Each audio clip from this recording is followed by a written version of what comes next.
مہنگائی اور بنیادی مسائل پر ناکام ہو جاتی ہیں تو ایسے مسائل پیدا کر کے عوام کی توجہ ہٹانے کی کوشش کی جاتی ہے۔ یہی کچھ ناگپور میں ہوا، جہاں بی جے پی لیڈران نے ایک بے بنیاد تنازع کو ہوا دے کر عوام کو اشتعال دلایا اور پھر حالات قابو سے باہر ہو گئے۔ حکومت کو جواب دینا ہوگا۔ یہ وقت ہے کہ مہاراشٹر حکومت اور مرکزی حکومت وضاحت دیں کہ کیوں اورنگزیب کی قبر کا معاملہ اچانک اتنا حساس بنا دیا گیا، کیوں بی جے پی کے لیڈران اور وشو ہندو پریشد کے کارکنان کے اشتعال انگیز بیانات پر کارروائی نہیں کی گئی، کیوں مہاراشٹر میں فرقہ وارانہ ہم آہنگی کو بگاڑنے کی کوششوں کو پہلے ہی نہیں روکا گیا۔ اگر حکومت واقعی امن قائم کرنا چاہتی ہے تو وہ ترقیاتی منصوبوں اور عوامی بہبود پر توجہ کیوں نہیں دے رہی ہے؟ امن کی راہ میں سب سے بڑی رکاوٹ یہی نفرت کی سیاست ہے۔ یہ معاملہ صرف ناگپور تک محدود نہیں، یہ ایک خطرناک رجحان کا حصہ ہے جس میں ملک کے کسی نہ کسی کونے میں نفرت کی آگ بھڑکائی جاتی ہے، اور حکومتیں یا تو خاموش رہتی ہیں یا در پردہ ان کوششوں کی حمایت کرتی ہیں۔ اگر واقعی ملک کو ترقی کی راہ پر لے جانا ہے تو اس نفرت کی سیاست کو ترک کرنا ہوگا اور عوامی مسائل پر توجہ مرکوز کرنی ہوگی، ورنہ آج ناگپور جلا ہے، کل کو کوئی اور شہر جلے گا اور یہ سلسلہ رکے گا نہیں۔ اسی کے ساتھ آج کی خبروں کا اختتام ہوتا ہے۔ کل پھر ہوگی ملاقات نئی خبروں کے ساتھ۔ دیجیے اجازت، اللہ حافظ۔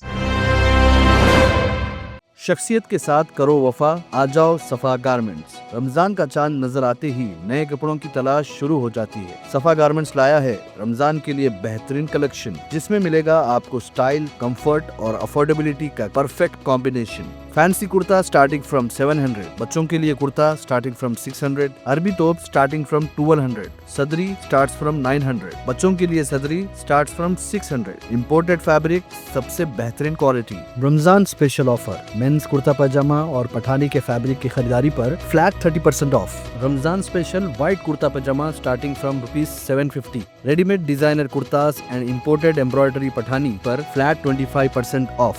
مینس اینڈ کڈس توپس میں MRP پر flat 25% off. Mens and kids کے ریڈی میڈ کرتا پٹھانی میں buy one get one free offer. قیمتی وقت اور پیسے بچائیں، صفا گارمنٹس چلے آئیں۔ صفا garments, Toli Chowki x road, Hyderabad.